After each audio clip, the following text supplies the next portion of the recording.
आणि यानंतरची बातमी आहे औरंगाबादमधली। औरंगाबादमध्ये एका तरुणानं विषारी औषध घेतलेलं आहे। शहरातल्या क्रांती चौकात त्यानं हे औषध घेतलंय। तरुणाचं नाव दत्ता भोकरे। आरक्षणाला कंटाळून त्यानं हे विषारी औषध घेतल्याची चर्चा सुरू आहे।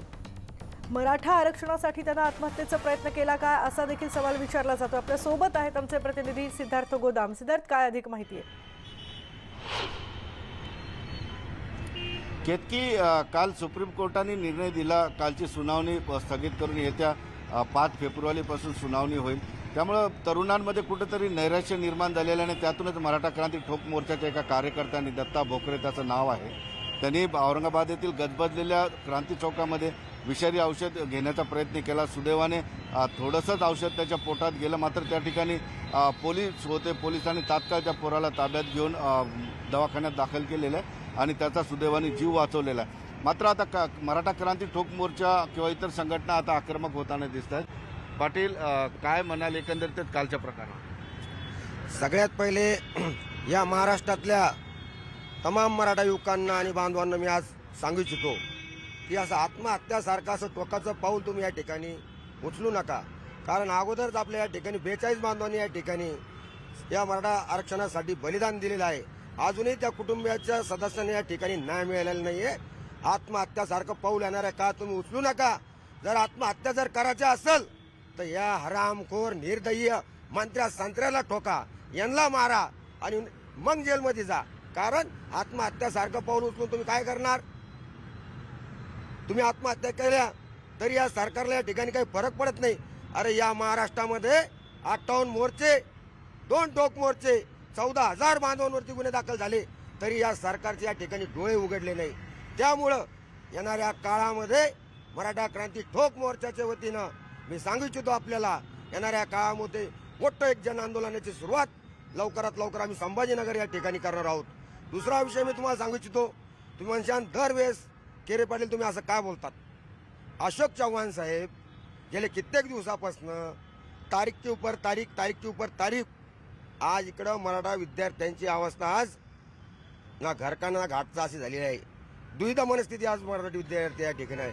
तुम्ही बघत असाल आज बरेच माझ्या सोबत इकडं बरेचसे विद्यार्थी या ठिकाणी आलेले आहे। आज न्यायालय यांच्यामध्ये आलेला आहे। MPCच्या माध्यमातून एकीकडं सरकार भरत्यावर या ठिकाणी घ्यायचा प्रयत्न करत आहेत। मागच विद्युत महामंडळाच्या याच्यामध्ये पण भरतीचं सत्र चालू झालं। दुसरा विषय पोलीस भरतीमध्ये पण त्यांनी भरत्या चालू केल्या। परवा दिवशीच आरोग्यमंत्री राजेश टोपे साहेबांनी सांगितलं 27,000 जागा या ठिकाणी ते भरणार आहेत। तुमच्या माहिती सांगतो मी, जोपर्यंत या महाराष्ट्रात मराठा आरक्षणाचा प्रश्न मार्गी लागणार नाही तोपर्यंत या महाराष्ट्रामध्ये मराठा क्रांती ठोक मोर्चाच्या वतीनं आम्ही एकही भरती होऊन देणार नाही। मला एक सांगा, तरुण आता आत्महत्येचे पावलं उचलायला लागलेले आहेत, भरत्या सुरू झालेल्या आहेत, सगळ्यात यातून नैराश्यात गेलेला मराठा तरुण विद्यार्थी? हो, तरुण निराशात गेलेलाच आहे। कारण की एकाच शाळेमध्ये शिकायचं आणि एकाला एक न्याय भेटायचा आणि दुसऱ्याला दुसरा न्याय भेटायचा, त्यामुळे तरुण निराशात गेलेला आहे। आरक्षण हा विषय इतका गांभीर्य झालेला आहे की आम्ही 14,000 बांधवांवर गुन्हे दाखल झाले, 42 बांधवांनी आत्महत्या झालेल्या आहे तिथं, तरी या सरकारला जाग येत नाही। ह्या देशात लोकशाही का मराठ्यांसाठी नाही आहे का? संविधान का मराठ्यांसाठी नाही आहे का? कारण मराठा समाजाचे इतके बांधव आतापर्यंत कुठल्याही आरक्षणासाठी 42 बांधवांनी आत्महत्या केलेल्या नाहीयेत। माझा शेतकरी बाप शेतावर मरतो, माझा विद्यार्थी इथं फासावर लटकवतो आणि कालच्या दत्ता भोकरेंनी जे विष घेतलं तेही निराशातून घेतलं। तारीख पे तारीख मराठ्यांसोबत न्याय कधी करणार? मी 169 आमदारांना ओपन चॅलेंज करतो, साहेब आज तुम्ही मराठ्यांसाठी जर बोलले नाहीत, जागृत झाले नाहीत तर हेच तरुण गावागावात प्रचार करून तुम्ही जरी प्रस्थापित असताल तर तुम्हाला पाडल्याशिवाय आम्ही राहणार नाहीत। आणि इथून पुढलं आंदोलन वस्तीवर आता पिंपळगावला आंदोलन चालू झालेलं आहे। आता वस्तीत वार्डात आंदोलन चालू करून तुम्ही आमच्यावर किती पोलिसांचं दडपणानं आम्हाला कुठेही ठिय्या आंदोलन करण्याची परमिशन सुद्धा पोलीस डिपार्टमेंट देत नाही। पण मराठा समाज छत्रपतीची शिकवणीवर आहे, गनिमिकावर जर आम्ही उतरलो तर पळ का सोडो या सरकारला केल्याशिवाय आम्ही राहणार नाहीत। काय आता पुढे आंदोलनाची रचना करताय? पोलीस तुम्हाला अजिबात परवानगी देत नाही? या महाराष्ट्रामध्ये प्रत्येक ठिकाणी मराठा समाज आता आंदोलन करतंय आणि जाणून बुजून या ठिकाणी या सरकारच्या माध्यमातून असेल, पोलीस प्रशासनाच्या माध्यमातून असेल, जाणून बुजून मला या ठिकाणी परवानगी या ठिकाणी माझी ते नाकारत आहे। आता मी सीपी साहेबाकडे थोड्याच वेळामध्ये शिष्टमंडळ आमच्या या ठिकाणी जाणार आहे आणि सीपी साहेबांना आम्ही त्या ठिकाणी विनंती करणार आहोत, तुम्ही जरी परवानगी दिली तरी ठीक आहे, नाही तर 2 दिवसानंतर याच क्रांती चौकात जिथे क्रांती घडली होती याच क्रांती चौकात आम्ही या ठिकाणी ठिय्या आंदोलनाला सुरुवात करणार आहोत।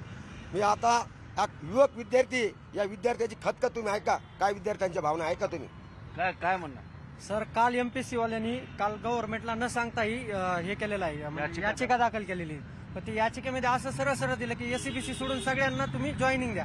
तर एससीबीसी वाल्याने काय पाप केलं की त्यांना जॉईनिंग नाही द्यायची तुम्ही? आणि त्यानंतर आता जे PSIचे ऍड आहे त्यामध्ये 97 एससीबीसीच्या जागा मग त्या कन्वर्टच होणार आहेत। त्यानंतर आता जे आरोग्य खात्यातल्या जागा निघलेल्या आहेत त्यामध्ये पण तेच आहे, जी की एससीबीसीला डावलून तुम्ही भरती कशासाठी करताय? मग आरक्षण तुम्हाला देता येत नाही का?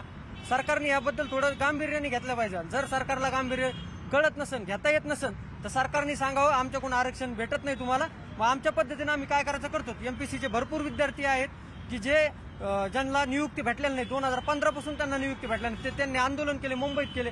परत आता जे राज्यसेवेला 228 जण जे लागलेले आहेत एससीबीसी मधून त्यांना सोडून आयोग म्हणताय की भरती तुम्ही त्यांना नियुक्ती द्या आणि एमपीसी वाल्याच्या एससीबीसीला नियुक्ती द्या। काय पाप केलं सगळ्यांनी? मग तर आमचं एकच म्हणणं आहे की सरकारने लवकरात लवकर आरक्षण मराठा देऊन आणि लवकरात लवकर ज्यांच्या जॉईनिंग बाकी आहेत एससीबीसी मार्फत त्या त्यांना जॉईनिंग दिल्या पाहिजेत। औरंगाबादच्या तलाठीचं जॉईनिंग बाकी आहे एससीबीसीच्या, बाकीच्या सर्वांना जॉईनिंग भेटलेले आहेत। गेल्या 24 डिसेंबर पासून त्यांना जॉईनिंग भेटतात आणि एससीबीसी वाले जे लागलेले आहेत, जे 26 बांधव लागलेले आहेत त्याच्यातल्या एकालाही तुम्ही जॉईनिंग दिली नाही।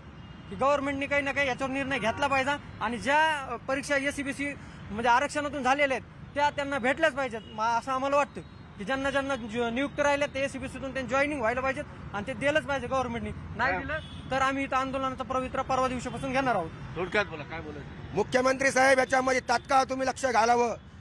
याच्यानंतर या महाराष्ट्रातल्या युवकांनी आत्महत्यासारखं पाऊल या ठिकाणी उचलू नका।